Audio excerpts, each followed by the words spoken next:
ఈ రోజే డౌన్లోడ్ చేయండి. మీ ఫేవరెట్ షోస్ చూడండి. అడుగుతుంటే సమాధానం చెప్పరేంటి? ఎవరు మీరు?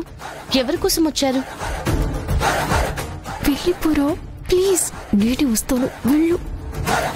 బయటికి వెళ్ళరా ప్లీజ్. రా వెళ్ళు. నేను ఇక్కడ అడుగుతుంటే మీరు వాళ్ళని చూస్తారేంటి? ఎవరిని కలవడానికి వచ్చారన్నారు కదా, అందుకే వాళ్ళని చూస్తున్నా. చెప్పేశాడు మూత నష్టపు విధవ. ఎవరి నిషి అతను? అతనికి మీతో పనేంటి? అది వదినా. అతను అడుగుతుంటే అది ఇది అని తడబడుతున్నావేంటి నిషి? అయినా ఇతనెందుకు మిమ్మల్ని కలవడానికి వచ్చాడు? కలవడానికి వచ్చింది నేను కాదు సార్, మా మేడం. మేడం ఎవరు నిషి? అప్పు తీసుకుంది వీడి దగ్గర కదా. నాకు కూడా తెలియదు యువరాజ్. మనం వెళ్ళి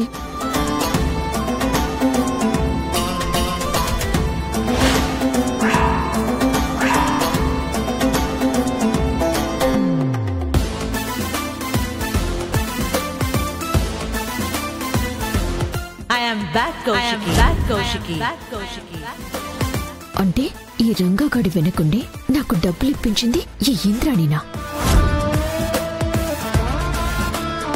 అయిపోయింది, అంతా అయిపోయింది. ఈ నిషి మొత్తం నాశనం చేసింది. ఆ అమ్మిని చూస్తేనే మా కౌశికి ఈడ ఎగిరి ఆడలేస్తుంది. అట్టాంటిది నిషిని కలిసేదానికి వచ్చింది. ఈ పొద్దు ఇంట్లో మూడో ప్రపంచ యుద్ధం జరిగి తీరుతుందేమో.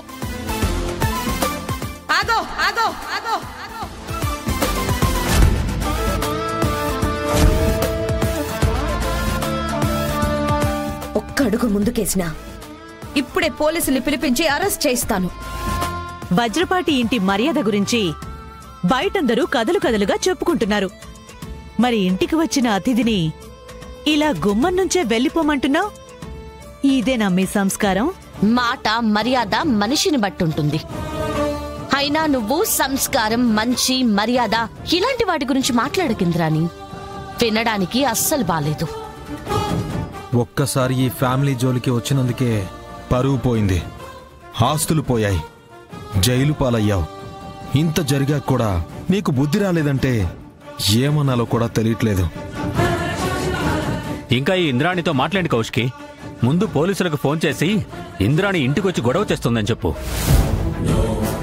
పోలీసులకే కదా చేయి కౌశికి. నేను, నిషిక అందరం కలిసి మాట్లాడదాం.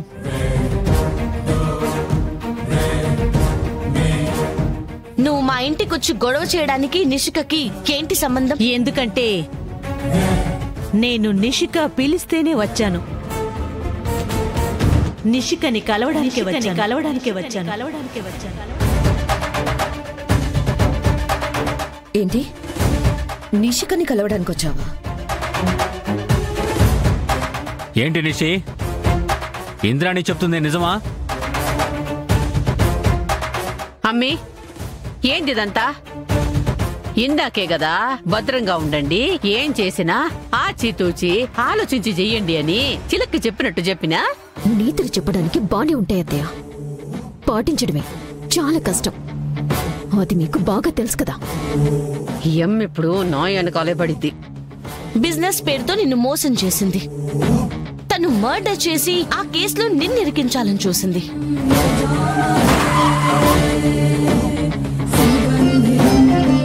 ఈ ఇంటి పరువుని మీడియాలో పెట్టింది. ఇంత చేసిన ఇంద్రాణిని మళ్ళీ కలవడానికి ఇంటికి రమ్మని చెప్పావా? అప్పుడు మోసపోవడం నీ తప్పైతే ఈసారి మళ్ళీ మోసపోవడం నీ మూర్ఖత్వం నిషి. అసలు ఇంద్రాణిని ఎందుకు కలవాలనుకున్నావు నిషి? ఎందుకు ఇంటికి రమ్మని చెప్పావు? అడుగుతుంటే చెప్పవేంటమ్మా, చెప్పు.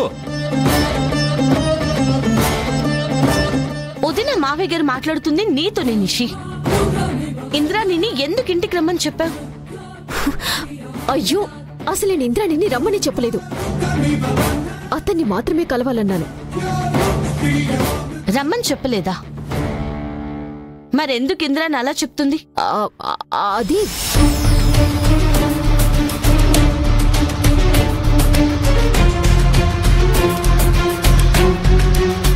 అడుగుతుంది నిన్నే. చెప్పు నిషి. దేవుడా, ఇంద్రాని ఎందుకు వచ్చిందో చెప్తే ఇంట్లో నుంచి పంపించేస్తారు. చెప్పకుంటే ఇంట్లో ఒక్క క్షణం కూడా ఉండనిచ్చేలా లేరు. ఇప్పుడు ఏం చేయాలి? ఇంతమంది అడుగుతుంటే సమాధానం చెప్పవేంటి నిషి? నేను చెప్తాను. నిషిక నా దగ్గర 25 లక్షలు అప్పు చేసింది.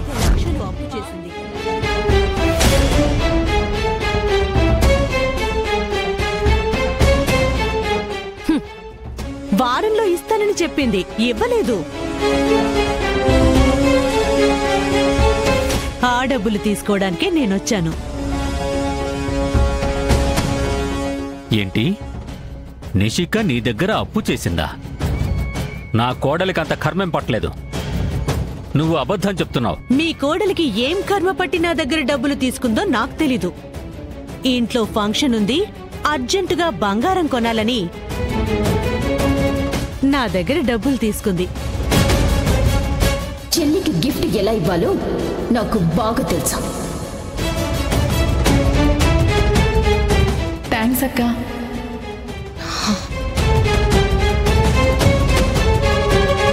నేను చెప్పింది అబద్ధమైతే మీ కోడల్ని అడగండి. కోడలి పక్కనున్న కొడుకుని కూడా అడగండి.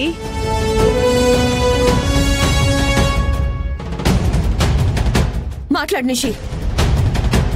ఇంద్రాని చెప్తుంది అబద్ధమని చెప్పు. నువ్వు ఇంద్రాని లాంటి నీచురాలి దగ్గర డబ్బులు తీసుకోలేదని చెప్పు. అమ్మి కౌశికి, నువ్వు కోపడబాక. నిషిక చెప్పేస్తుందిలే. అమ్మి, ఏంది ఆలోచిస్తా ఉండవు? నీకు ఇంద్రానికి ఏ సంబంధం లేదని చెప్పయ్యమ్మి. అబ్బడా, నువ్వైనా మాట్లాడరా.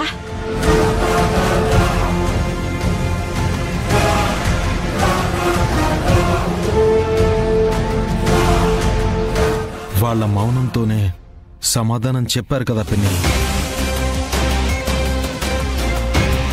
ఈ ఇంటి పరువుని, ఇంటి పతనాన్ని కోరుకునే ఈ ఇంద్రాని దగ్గర అసలు బేరం ఎలా పెట్టగలిగాం నిషి? అయినా అప్పు చేసి మరీ సిరికి బంగారం కొనాల్సిన అవసరం ఏమొచ్చింది? ఆ రోజు మనస్ఫూర్తిగా ఆశీర్వదించినా అది సరిపోయేది కదా నిషి. మీరు తప్పు చేసిన ప్రతిసారి ఇంకొక అవకాశం ఇస్తే మారతారనుకుంటే మీరు తప్పు మీద తప్పు చేసుకుంటూనే పోతున్నారు. రేయ్, నిన్ను కన్న పాపానికి మమ్మల్ని ఇంకా ఎంత బాధ పెడతావురా? అది కాదు నాన్న. చిన్నర్మై, నీ మొహం చూడాలంటేనే అసహ్యంగా ఉంది. బో, అట్టా మాట్లాడబాక. పిల్లలేదో తెలియక చేసుంటారు. ఒక్కసారి చేస్తే అది తప్పంటారు, 2 సార్లు చేస్తే అది తెలియక చేయడం అంటారు పిన్ని. ఇలా ప్రతిసారి చేస్తూ పోతూ ఉంటే దాన్ని పొగరంటారు.